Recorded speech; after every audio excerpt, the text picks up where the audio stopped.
Hey everyone, thank you for joining my weekly conversation with Mr. Universe and biomechanics expert, Doug Brignole. Doug, how are you? Fine, Mo, thank you. How are you?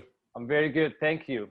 So if you like our videos, please subscribe to our YouTube channel, leave us your comments, and I will personally reply as always do. I also want to remind our subscribers that every week you can win the Brick 20 program. So if you're not subscribed, you better hit that subscribe button now. Today, we will be talking about personal training, why you should or should not hire a trainer, the truth behind the new member free assessment, who to pick and choose for fitness advice when there are thousands of YouTube channels and posts. So Doug, when I worked as a personal trainer, we offered the new members a free assessment. In this free assessment, they taught us which questions to ask, understand the client's needs and goals, and test them on the floor. The test consisted of a push movement, which is like a bench press or a dumbbell press, a pull, like a row, a plank, squat, deadlift, and test their balance on the Bosu ball to see if they have anything wrong with their balance. They told us that these exercises are foundational and a great tool to know the client's weakness. So based on how they perform, we should prescribe a program that includes a strategy on how we should address those issues and how to achieve the client's goal. We had to make the clients admit that they are not doing well and that they really need our help. This is all taught in the training when we become a personal trainer. So emotionally, they kind of feel like obligated to hire us. It's sales. Yes. Yes. So we had to prescribe a program that is minimum for a year, based on 3 to 4 times a week. If the client couldn't afford that, it give us room to scale down, until we find the best options for the client, and also it allows me to gain a client. So what do you think of this process? Wow. There's a lot there to unpack. The first thing that has to be understood is that this industry, unfortunately, is driven by money, right? I mean, we all need to make money.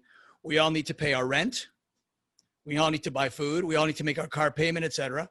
So we are relying to some degree on the industry, on our employer, quote unquote, meaning, the gym that hires us. We are relying on them to help us make money for ourselves. But in the process, we're also helping them make money, right?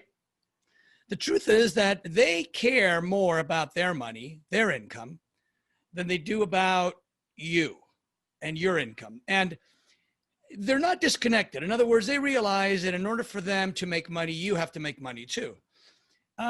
But if I were counseling you or a personal trainer, I would counsel you a little differently. I would say, it's understandable that the gym is trying to get you to sign this client up for as many sessions as possible.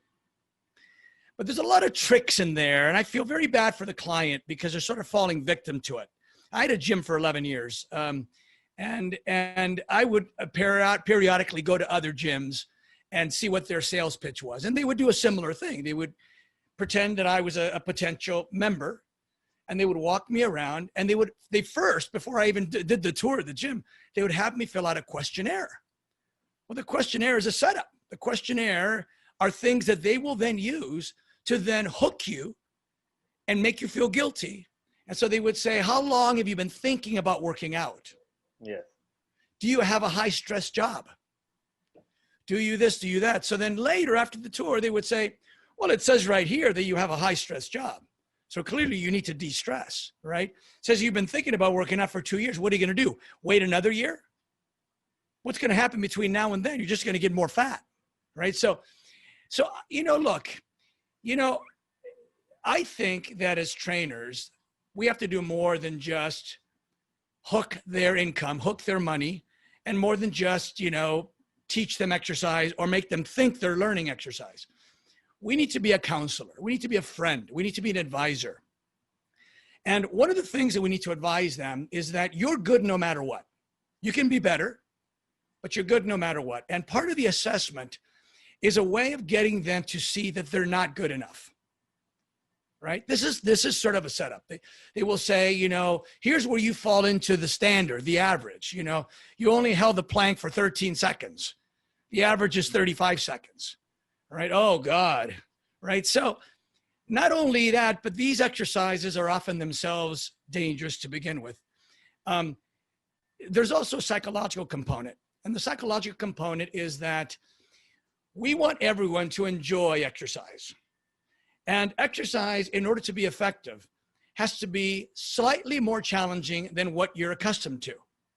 That way your body adapts up, right? But it doesn't have to be maximum effort. So the idea that you're going to make someone do as an assessment, the maximum number of push-ups, the maximum time of plank, the maximum number of chin-ups, the maximum number of sit-ups, you know, is already introducing to them the idea of maximum effort. And not only is that not necessary for progress, it's also counterproductive psychologically. It creates the illusion, the impression that every workout has to be a max effort or else it's not going to be productive. And that's probably one of the most problematic things that happens in the fitness world, is this idea of all or nothing, right? It has to be more than you're used to, but it doesn't have to be all or nothing. So not only are you inviting an injury with this standard assessment, but you're also creating a very negative association with exercise right from the beginning, and you're sort of setting them up unfairly, right? What I would say is, look, certainly we want that client meeting with us as often as possible, but we want to have a conversation with that person where we get inside their head. We say, you know, what does your time afford you? What does your income afford you? You know, don't give that person, don't force that person to buy anything more than they want or need. What about the exercise that they chose to do the assessment? Do they really tell that the weakness of the person? You know, I'm against the idea of this qualification idea. There was I worked for a short period as a youth fitness coordinator, and the person that I was working with had a background in psychology. And she said, you know, I grew up with a very negative self-image. And I think that now that we're involved with this youth fitness program, we want to avoid this negative self-image. In other words, everyone has a starting point. Don't think of it as being good or bad. Don't think of it in a comparative sense. It is where you're starting right now, and everything from this point forward is going to be improvement. So the idea that you're going to use any exercise, even a sit and reach test, you know, the standard quote unquote flexibility to see how much hamstring and lower back flexibility, not only proves nothing and doesn't inform the client, doesn't inform the trainer of anything that's going to change the way he or she is going to prescribe exercise, but it's also dangerous. Some people have very, very, very little hamstring flexibility and bad backs. The idea that you're going to make someone maximally round their back, maximally stretch their hamstrings, you know, it's just a bad idea physically and psychologically. It's just not a good idea. The way to do this is to understand what is natural and safe for the average person. What's a natural joint function for the shoulder? What's a natural joint function for the hip? Once you understand the natural, then you understand what the safest exercises are for anyone. In the assessment, you would have a conversation with that person, not a physical test, but a conversation. And that conversation would involve things like, do you have injuries? Right. Have you had surgeries? Are you compromised from normal, natural joint function? If a person has had shoulder surgery, there's no way for that person to know what they can or can't do. It's your job to figure out what they can and can't do. And you do that by exploring. Once you start them on their exercise, can you do this? How far up can you go? Can you do this? How much of this can you do? You check them out, and then you start them at the lowest possible level, and then you gradually increase as you see them gaining capability. But there's no reason to test them physically in the beginning. I mean, I know this goes somewhat against the industry standard, but we really have to sort of like analyze it and say, does this even make sense? Is this useful to us? Does this help us understand what exercises they should or shouldn't do? No, everyone should do elbow flexion. Everyone should do lateral abduction. Everyone should do the standard joint movements, assuming they can do it. That's what you're going to start them with. Right. This is really a problem because, okay, so if we have to tell the trainer that you should do this way, then they will end up like selling that client 10 or maybe 20, like there is the brick 20. If someone takes our course and like start teaching the brick 20, that means that I only need 20 sessions, and then what? Like what else he has to do? How he's going to make money? Well, what I always tell clients is this. There's two mentalities of client. There's the mentality of person who says, I want to learn, right? I want to know what to do and how to do it and why. And then there's the kind of client that says, I don't care to know why. I'm not hiring you. And by the way, a lot of clients won't admit this. So you have to word this carefully, but the vast majority of clients do not want to learn from their trainer. They want accountability. They want to know that that person is going to be waiting for them, or else they won't do the workout, right? If they're being observed, they'll do the exercise right. Because if you're not observing them, they'll do it wrong, and no one's there to tell them, right? So there's a certain amount of performance anxiety that is good in the sense that the client hires the trainer for that motivation. So I would not worry about trying to force sell something. What I would do is I would not even start by hooking them for a package. I would just say, look, it's going to take me 3 workouts, 4 workouts, let's call it training wheels, 3 or 4 workouts to get you to understand what these exercises are, why they're good, and why other exercises that you may have seen that are similar to this are not good. I'll get you to understand that. And after your 3 to 4 sessions, you tell me what you want. You tell me what you need. Maybe you want to buy another 3 or 4, or another 3 or 4, or maybe you want to buy 10. It's up to you. So let the client feel that they're in charge. Let the client feel like you're not trying to ramrod them into buying something. You want to give them exactly what they need and no more. Let them say, okay, I've enjoyed these 3 sessions. I understand. Training wheels or no training wheels, I still don't know them well enough to do them on my own. Right. Let's do another 3. Let's do another 5. Right? And then what you find out is without having to force them to buy anything, they will end up being regular clients because they realize that they enjoy the workout more with you than alone. It's as simple as that. That feeling of freedom and choice allows them to connect more with you. Yeah, let them feel that you are their advisor, that you are looking out for their best interest, that you're not a shyster, that you're not just, a profiteer trying to profit at their expense. I see many trainers will not agree with this because they say, okay, how I'm going to pay my monthly rent if I give them the choice to do 3 or 4, and then maybe they will wait a bit and then pay 3 and 4. They are looking for something to secure their monthly income and payment, and maybe that's what the gym is trying to do here. Yeah. One of the things I would say is that trying to force them to buy a package of 10 doesn't really give you any more security than not doing it. In other words, at the end of the day, if that person wants to continue with you, they're going to continue with you. And they're more likely to want to continue with you if they don't perceive you as being someone that's a hard seller. Okay. Right? They're going to perceive you as more their friend, more their advisor, more their lifelong motivator, if you seem to be looking out for their best interest selflessly. My experience has been all the clients that I start with stay with me, except those who have financial issues or whatever. But if you are a good trainer, if you have a good personality, if you are a good leader, 99% of the clients want that. They don't want to be railroaded, and they don't want to be taught, really. A lot of these people don't ever plan on doing it on their own. They know they can't. Right? The vast majority of people will keep you because they know they like you and they like your motivation. Right. Yeah, I like your approach. So, Doug, what is your advice to someone who's planning to join a gym or looking for professional help, and how they will know that they are getting the right service, especially if they don't know about biomechanics? Well, this is a hard question to answer only because a lot of people buy something under false pretense, right? So the question we have to ask ourselves is, do we want to be ethical trainers, right? And the vast majority of potential gym members people who might join gyms have had, to some degree, a lot of brainwashing that has been put on them from different magazines, articles that they've seen here and there. And look, the fitness industry is far too over-commercialized, right? And that has led to a lot of misinformation and a lot of confusion.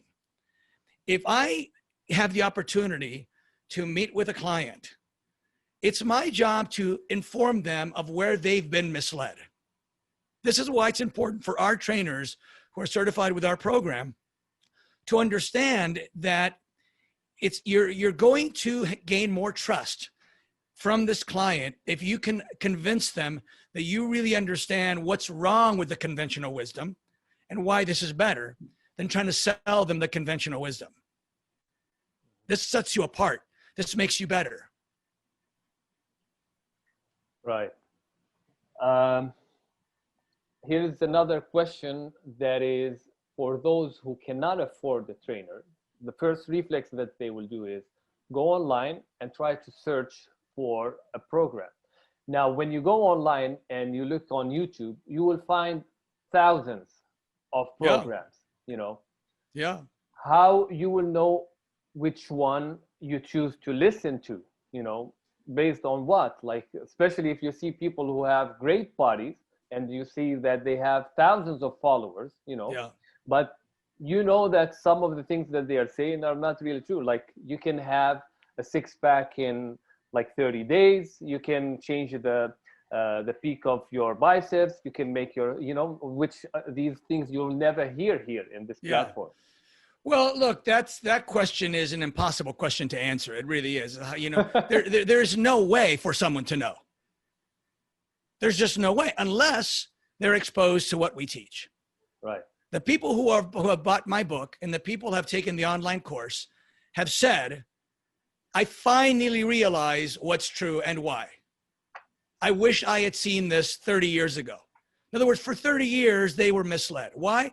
Because until you see reality, until you see truth, and until you know, because our program explains, like, for example, when you see that the erectus abdominis, the abs, don't connect to the legs, when you see it, you realize that the leg raises is a very foolish exercise for the abs, right? Because the abs are not pulling on the legs.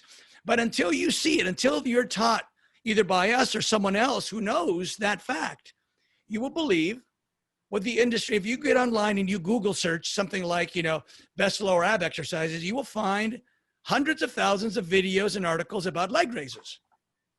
There is neither a lower ab, nor is there a way that the abs can pull on the legs. Right. So there is no way to answer that question. I mean, people will be misled until they are finally well informed. Yeah. Well, hopefully they watch our YouTube channel and videos, because I believe, like, when I was a trainer, I was looking for content like what we are sharing right now. You know, they can see the comments, they can see the emails, the feedback, nothing but good comments. You know, Fred Hatfield said that this knowledge will revolutionize the way resistance exercise is taught from this point forward. And Fred Hatfield is the founder of ISSA Association, and he's a legend when it comes to powerlifting. What do you think, like, for someone like him to say that about biomechanics and isolation? He's been in the game for a long time, you know. What does that tell you? Well, Fred was a PhD in sports psychology. And, you know, being a PhD at all, it just means he spent a lot of time in the university, in academia, higher learning, right? So he's an intelligent guy. He was a powerlifter. And of course, he broke many world records for squatting, and he was known as Dr. Squat. As you said, he founded ISSA, International Sports Sciences Association. So he was scientifically minded. These are not opposites.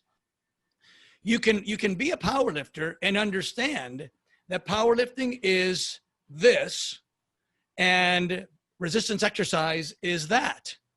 If your objective is to develop muscle there's no reason to use more weight than is necessary. And you can minimize the amount of weight that's necessary by just using the physics, using exercise that utilize physics that maximize the load. So you get more load with less weight. Squat is the opposite. Squat is using physics in a way that maximizes the output while minimizing muscle load. That's what allows you to lift so much weight on a squat. So he understood, he was smart enough to understand that when this knowledge, this biomechanics knowledge is brought to the public, that it will change the way it's understood. It'll change the way it's taught. It'll change the way people learn. It'll change the way equipment is manufactured.